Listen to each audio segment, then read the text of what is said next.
დილამშვიდობის, მოგესალმებით იმედის დილის სტუდიიდან და ვიწყებთ ჩვენს ყოველდღიურ გადაცემას ქართულ მუსიკალურ ფოლკლორზე. დღეს განსაკუთრებულად საინტერესო სტუმრები გვყავს. ეთნომუსიკის თეატრი მთიები და მისი ხელმძღვანელი გიგი გარაყანიძე. ხო, გიგი. დილამშვიდობის. დიდი მადლობა. მოგზანდი. მადლობთ მოწვევისთვის. მთიები, რომელიც ჯერ ანსამბლი მთიები გახდა და დღეს უკვე ეთნომუსიკის თეატრია, მართლა გამორჩეული მოვლენაა თანამედროვე, ასე ვთქვათ, ეტაპზე ქართული მუსიკალური ფოლკლორის გააზრებისა და მისი, თუ გენებავთ, სასცენო ადაპტაციისა. მე მინდა რომ დღეს ვილაპარაკოთ სწორედ ანსამბლ მთიებზე, დღეს უკვე ეთნომუსიკის თეატრ მთიებზე, გავიხსენოთ მისი ისტორია, გავიხსენოთ დასაბამი დღევანდელობა, მიზანი, ხელწერა, რომელიც მართლაც განსხვავდება ყველაფრისგან და მეორე მხრივ ალბათ ყველაზე უფრო ახლოა იმ ძირებთან და ტრადიციასთან, რომელიც შეადგენს საფუძველს და მშვენებას ქართული მუსიკალური ფოლკლორისა. დიახ, მთიები შეიქმნა 1980 წელს და თავიდანვე გამოირჩა სხვა ანსამბლებისაგან, სწორედ თავისი შემოქმედებითი პრინციპებით, რომელიც მისმა დამაარსებელმა ხელმძღვანელმა ედიშერ გარაყანიძემ შექმნა. სურათი რა გახლდათ, რომ სცენაზე ატანილი ფოლკლორი დაშორდა პირველ წყალოროს, ეს ბუნებრივიც იყო სცენას თავისი. გიგი, მე არ შემიძლია არ ვისარგებლო შემთხვევით, შენ ამას არ იტყვი და ვერ იტყვი გასაგები მიზეზების გამო. ედიშერ გარაყანიძე გახლდათ გამოჩენილი ქართველი ეთნომუსიკოლოგი. გიგი გახლავთ მისი ვაჟი და არ შემიძლია რომ განსაკუთრებული სიხარული და თუ გენებავთ სიამაყით არ ვთქვა რომ ის საოცრად ღირსეულად აგრძელებს იმ გზას, რომელიც შესანიშნავია მეცნიერმა და მართლაც ამაგდარმა პიროვნებამ ტრაგიკულად ჩვენგან მართლაც უდროოდ წასულმა ედიშერ გარაყანიძემ დაიწყო. კიდევ ერთი რამ მინდა ვთქვა რომ მასაც და მის მასწავლებელს, ჩემს პედაგოგს, პროფესორ კუკურიჭ ოხონელიძეს, ვის სახელთანაც ედიშერთან ერთად დაკავშირებულია იდეა თავად მთიების შექმნისა, ჩვენ აუცილებლად მიუძღვენით თითოეულ მათგანს ცალკე გადაცემას იმ მასშტაბის ფიგურა ბრძანდება ერთის და მეორეს ქართული ფოლკლორის ასეთ ისტორიაში. კი ბატონო, სწორედ აი კუკურიჭ ოხონელიძესთან ახლო ურთიერთობით ერთად ფიქრით ჩამოყალიბდა ეს პრინციპები, გააზრებული იქნა თვითონ ფოლკლორის არსი, მისი შემოქმედის გლეხის, ასე ვთქვათ, ფუნქცია და სწორედ სცენაზე დანაწევრებული ფოლკლორი, სიმღერა ცალკე იყო, თქვათ, ინსტრუმენტი ცალკე, ცეკვა ცალკე. ყოფაში ხო ეს ყველაფერი სინკრეტულად იყო, გლეხის შემოქმედი იყო თვითონ ყველაფრის შემსრულებელი. ხო და მთიების პრინციპი სწორედ აი ამაზე აიგო, რომ გაცოცხლებული იყო ყოფა. შეძლებს და გვარად. ნუ სცენას მაინც თავის პრინციპები აქვს, მაგრამ მაქსიმალურად მიახლოებული ყოფილიყო პირველ ვარიანტებთან.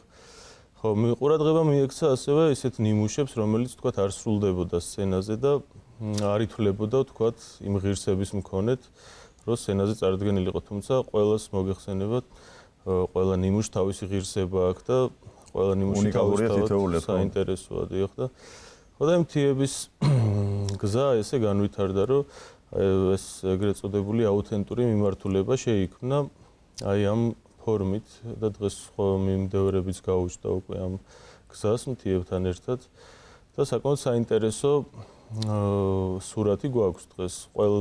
არის ბევრი ანსამბლი, ყველა ქართული ფოლკლორი იმდენად მრავალფეროვანია, რომ ბევრი კუთხით შეიძლება გაშუქდეს და წარმოჩინდეს და ამას ბევრი ანსამბლი აკეთებს, აი თქვენ გილოცავთ ამ გადაცემას, ძალიან საინტერესოა.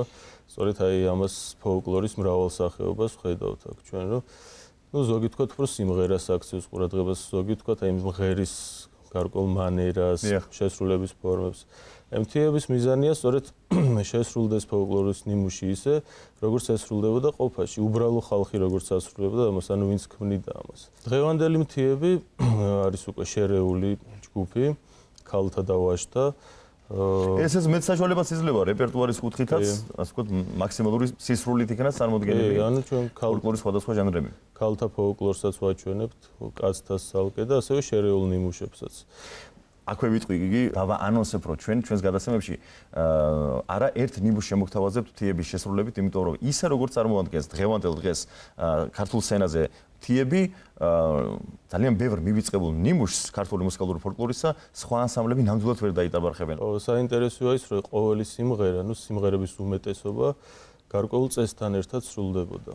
არის თქვა ჩვეულებრივ ანსამბლი ასრულებს სიმღერას. ნუ ეს სიმღერა თავისთავად უნიკალურია და თავისთავად ძალიან საინტერესოა და მაღალმხატვრული და ანუ მაგრამ ეს არის ერთი მხარის წარმოჩენა, ნუ ამ დიდი მხარის წარმოჩენა, თუმცა საინტერესოა ისიც, აი ფორმით სრულდებოდა, თქვათ, აი აქ ჩვენ ყურადღებას ვაქცევთ კინესიკასაც, ანუ მოძრავ მხარესაც. იქნება თქვათ სიმღერა საფერხულო, აუცილებლად ფერხულთან ერთად სრულდება საცეკვაო. აი დღეს ამ ხრივ საინტერესო ნიმუშები გვაქვს მომზადებული.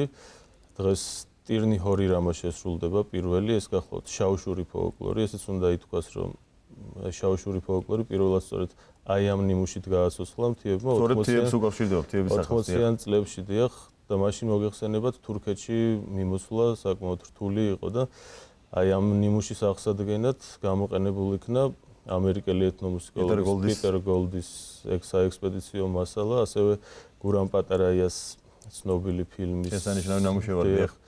აი ფერხული ესე აღდგა და საბოლოოდ სცენაზე გაცოცხლდა თურქეთის საქართველოს ორი სიტყვით წესზეც და იმ რიტუალურ ნაწილზეც, რომელსაც სულ ცოტა ხანში იმედის დილის მაყურებელი იხილავს ჩვენ სტუდიაში. აი ამ ნიმუშს ჩვენ ზუსტად ერთი მხარეა აჭარა-შავშეთი, ერთ მუსიკალურ დიალექტში შედის და მეორე ნიმუშად წარმოვადგენთ ოჰოინანოს. ეს ტირნი თვითონ არის სახუმარო სიმღერა და ძალიან საინტერესოა, თან საყვარელია, იმიტომ რომ ეს ჩვენი ეს თქვა საზღვარს მიღმა დარჩენილი ძმების ამოთქმული იუმორია, ასე ვთქვათ. მეორესაც სახუმარო ფელპერია გასწორებთ. მეორეც გახალავთ სახუმარო, ეს უკვე არ არის სიმღერა. ეს არის, ნუ მეცნიერები ამას იკვლევენ, ეს არის რაღაც ადრეული ფორმა სიმღერისა, თუმცა ეს გახალავთ, ნუ თამაშობა შეიძლება დავარქვათ. ცეკვაცსაც ვერ დავარქვათ, ანუ ვერც ფერხულს, მთლიანობაში არის თამაშობა. ანუ იმ პირველ ყოფილი უშუალობით არის წარმოდგენილი, ეს სრულდებოდა ქორწილის მეორე დღეს. სააბნეული მაყრების გონზე მოსაყვანად და გასარეკად. რამენათევი, ნამთრალევი. ერთ-ერთი მაყარი მოხერხებული ყველაზე წამოდგებოდა ადრე წკეპლას მოიმარჯვებდა, გამოთლიდა, ასე ვთქვათ და წკეპლის ცემით ნანოს ზახილით წამოყრიდა მაყრებს და უკვე აიძულებდა მათ ეცეკვათ და მისი ბრძანებები შეესრულებდა. დანარჩენი მოდი მივცეთ საშუალება მაყურებელს თავად ნახოს და მოვიწვიოთ აი ამ ნიმუშების შესასრულებლად თიების წევრები. გთხოვთ? მეც შეუერთდები მათ. აუცილებლად. მოგზანდით.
საშეგარი დანინო დაიზეთო მომიტანე ნანესტანა ხუბი მინდა ბატონტანა ნანო ნანინო გადავედი ნანო ნანინო დროზეო ნანო სამარილე გადაგრული ნანო ნანინო კაგაბული ნუგეშლევა ნანო დაიშალე დიდი მადლობა მთიებს. დღეს ამით გემშვიდობებით. საუკეთესო დღეს გისურვებთ. გიყვარდეთ ქართული სიმღერა და გემღერებოდეთ.